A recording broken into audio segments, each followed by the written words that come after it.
Let's talk real. Too many of our Afro-Caribbean elders spent 40 plus years in this country doing the lowest paid dead-end jobs: cleaners, bus drivers, care assistants, security guards, kitchen porters, jobs the system designed for them to survive, not thrive. They clung to faith and struggle, working their fingers to the bone, trusting that if they just stayed humble and waited on Jesus, blessings would come. Meanwhile, they paid tithes to churches that fed their hope, but not their future.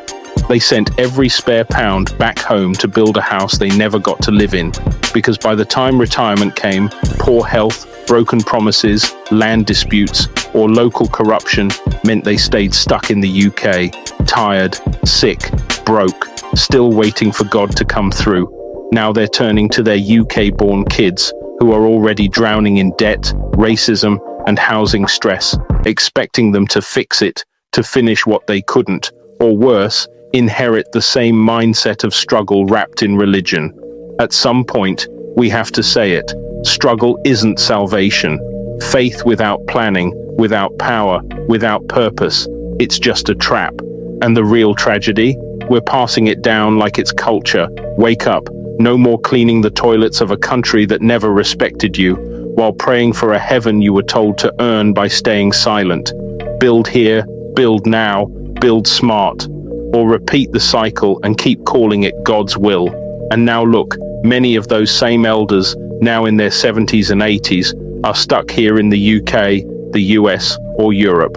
They didn't go back home like they planned because their bodies broke down before their dreams ever got finished. They're clinging to the NHS like a lifeline, dealing with diabetes, arthritis, strokes, after a life of hard labor and harder praying. They paid tithes for decades. They sowed seeds every Sunday.